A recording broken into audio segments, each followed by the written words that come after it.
அனைவருக்கும் வணக்கம். வதனி பிரபு அவர்களின் புதுமலர் பூத்திடும் வேளை 5.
எழிலில் வேறு எந்த இடமும் போட்டி போட முடியாத இடமாக இருக்கும் உதகமண்டலம் எனப்படும் ஊட்டி மலைவாச ஸ்தலங்களின் அரசி என்று புகழப்படுகிறது.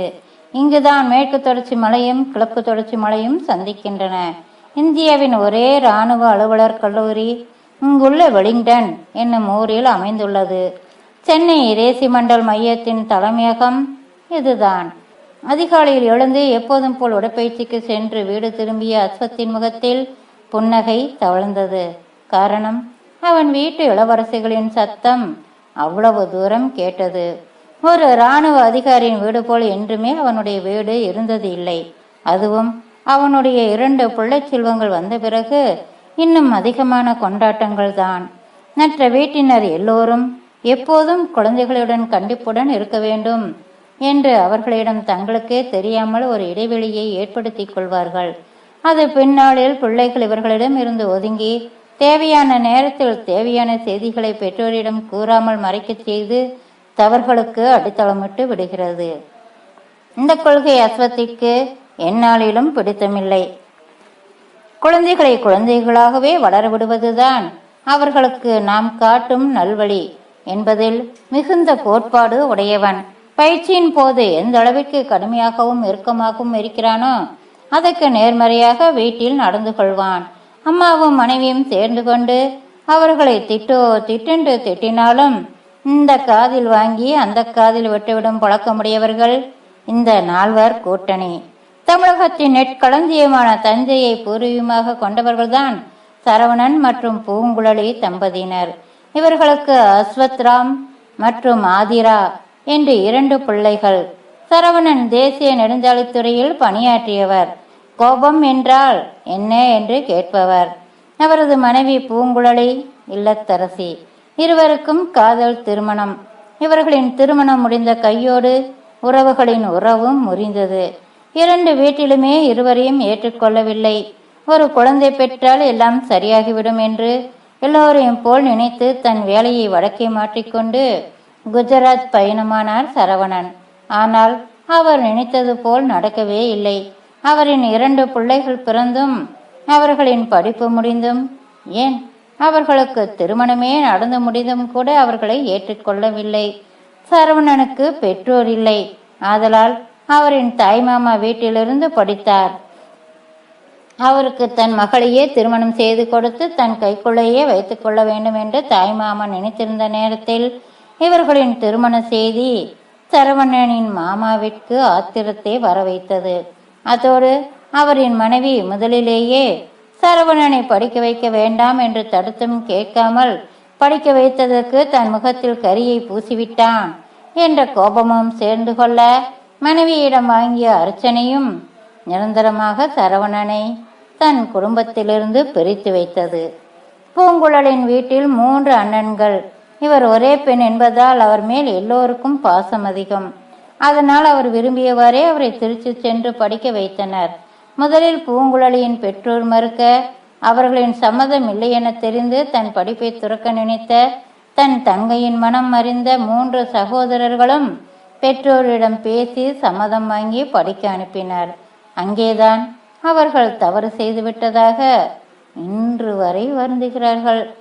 ஏனென்றால் கல்லூரிக்கு சென்றவள் கல்வி பாடம் பயிலாமல் காதல் பாடம் கற்றுவதோடு அல்லாமல் தங்கள் தகுதிக்கு ஏற்றவனை தேர்வு செய்வதில் கூட கோட்டை விட்டு விட்டாள் என்றும் தங்களின் குடும்பம் அனைத்தையும் குழி தோண்டி புதைத்து விட்டாள் என்றும் பூங்குழலியை முற்றிலும் தங்கள் வாழ்விலிருந்து துறந்து விட்டனர்.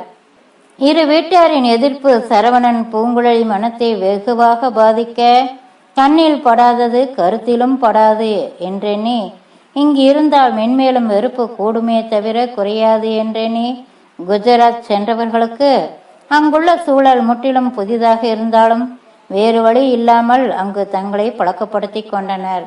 காலம் மாறினாலும் தங்கள் மனம் ஒருபோதும் மாறப்போவதில்லை என இதுவரைக்கும் அவர்கள் இரு வீட்டினரின் பிடிவாதம் கூட சிறிதளவும் தளரவே இல்லை.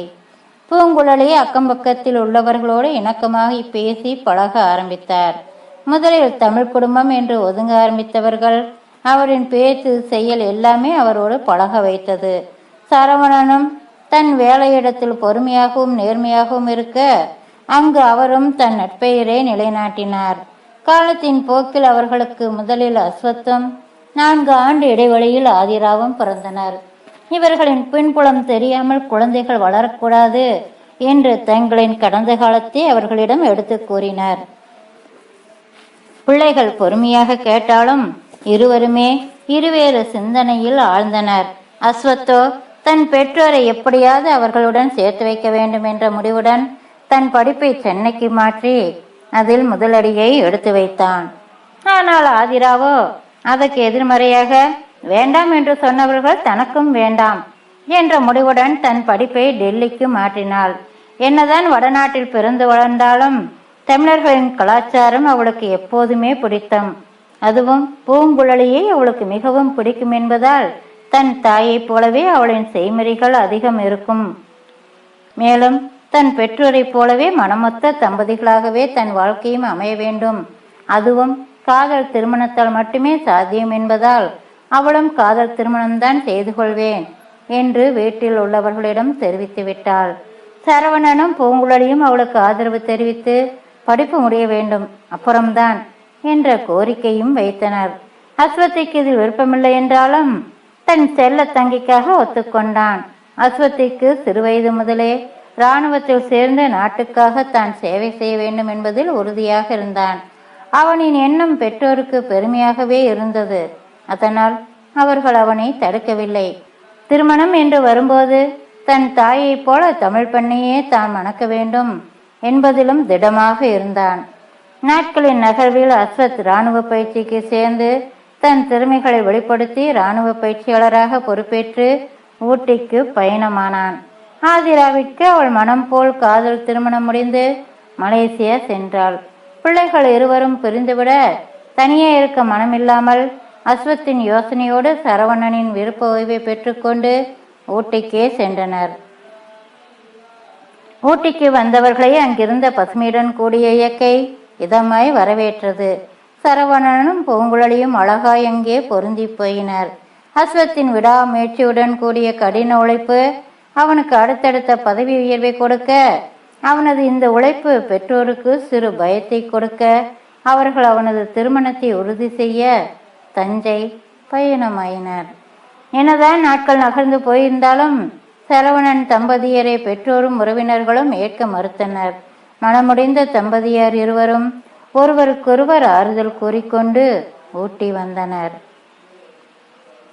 அடுத்த முகூர்த்தத்திலேயே அஸ்வத்தின் ஆசைப்படி தமிழ் பெண்ணான இளமதியுடன் திருமணம் இனிதே முடிந்தது. அவர்களின் அழகிய குடும்ப வாழ்வில் 2 பெண் குழந்தைகள் பிறந்தனர்.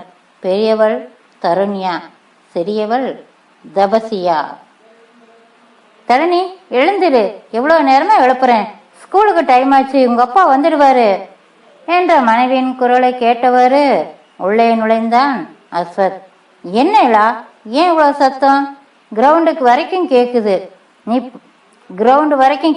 நீ பிள்ளைகளை திட்டுறது. எத்தனை தடவை சொல்லியிருக்கேன் இப்படி எழுப்பாதேன்னு என்றவாறே மனைவியின் முறைப்பை பெற்றுக்கொண்டு தரணியாவின் பக்கத்தில் அமர்ந்தான். ஏன் சொல்ல மாட்டீங்க? எப்போ இருந்து எழுப்புறேன், கொஞ்சமாச்சும் அசைஞ்சா தானே. சரியான சோம்பேறி பிள்ளைகளை பெத்துட்டேன். நீங்க உங்க பிள்ளைங்களை எழுப்புங்க, இன்னும் நல்லா தூங்க வைங்க. என்ன விடுங்க, நான் போய் வேற வேலையை பார்க்கறேன் என்று படுக்கை அறைக்குள் நுழைந்தவள், தபசி குட்டி எழுந்திரிடாமா என்று இளமதியின் குரலை கேட்டதும் அதுவரை இவர்களின் பேச்சை கேட்டுக்கொண்டிருந்த சரவணன் சிரிக்க, தன் தாத்தாவை பார்த்து பேச்சியும் சிரிக்க, என்ன சிரிப்பு ரெண்டு பேருக்கும்? என் பொண்டாட்டியை பார்த்தா சிரிப்பா வருது, இருங்க அவகிட்ட சொல்லி வைக்கிறேன் என்ற அஸ்வத்தின் முகத்திலும் சிரிப்புத்தான். நீ பெரிய ஒழுங்கு, சப்போர்ட் பண்ண வந்துட்டான் பொண்டாட்டிக்கு. உண்மையாகவே உதவி பண்றதா இருந்தா வெட்டியே உங்க அப்பா கூட உட்காந்து கதை பேசாம போய் முதல்ல உன் பிள்ளைங்களை படுக்கையிலிருந்து எழுப்பு. எப்போ இருந்து எழுப்புறா? இதுக்கு ரெண்டு படுத்து எடுக்குதுங்க அவளை போட்டு என்ற வசைப்பாடலுடன் கிச்சனை விட்டு வெளியே வந்தார் பூங்குழலி. இனியும் அமைதியாக இருந்தால் மாமியாரும் மருமகளும் சேர்ந்து முத்தி எடுத்து விடுவார்கள் என்று நினைத்த அஸ்வத் தரண்யாவை தூக்கி கொண்டு படுக்கை அறைக்குள் நுழைந்தான். இன்னமும் சிறியவள் எழாமல் மனைவிக்கு போக்கு காட்டி கொண்டிருப்பதை பார்த்தவன், இளா நீ போய் அவங்க ரெண்டு பேருக்கும் குடிக்க எடுத்துட்டு வா, நான் ஃப்ரெஷ் ஆக்கி விடுறேன் என்ன மனைவியை அனுப்பியவன் குழந்தைகளிடம் திரும்பி, என்னாச்சு என் அழகு குட்டிகளுக்கு இவ்வளோ நேரம் தூக்கம்? வாங்க ப்ரஷ் பண்ணிட்டு பூஸ்ட் குடிக்கலாம் என பெரியவளோடு சேர்ந்து கட்டிலில் அமர்ந்தவன் சிறியவளையும் தூக்கி தன் மடியில் அமர்த்தி கொண்டான். டேடி, இன்னைக்கு சாட்டர்டே தானே, டுடே ஆஃப் டே தானே, ஸோ டுடே நான் லீவுன்னு மம்மிட்ட சொன்னேன், அதுக்கு மம்மி திட்டாங்க என முதல் குற்றப்பத்திரிக்கை தரண்யா வாசிக்க, அப்பா டுடே மட்டும் போனா டுமாரோ லீவு, நம்ம பிளாக் தண்டர் போலாமான்னு சொன்னாங்கப்பா, அப்போ டுடே ஸ்கூலுக்கு போகலாம் தானப்பா என சிறியவள் கூற, இருவரின் பேச்சிலும் மகிழ்ச்சி புன்னகை உதித்தது அஸ்வத்திக்கு. இருவருக்கும் இடையே 2 ஆண்டுகள் தான் இடைவெளி. இருவரும் படிப்பது மிலிட்டரி ஸ்கூல் என்பதால் அங்கு ஆங்கிலமும் ஹிந்தியும் பிரதான மொழியாக இருக்கும். தமிழ் வீட்டிலும் வெளியிலும் மட்டுமே பேச முடியும். தர்ணியாவிடம் அப்பா அம்மா என்று கூப்பிடுங்கள். இளமதி எவ்வளவு கூறினாலும் தர்ணியாவிடம் அப்பா அம்மா என்று கூப்பிடுங்கள் என இளமதி எவ்வளவு கூறினாலும் அவளுக்கு அது வராது. மேலும் வரவில்லை என்று முயற்சிக்க கூட மாட்டாள். ஆனால் தபசியா அப்படி இல்லை. எதையும் முயன்று பார்க்கும் ரகம். முயற்சித்து வெற்றியும் பெறுவாள். வேலை தொடரும்.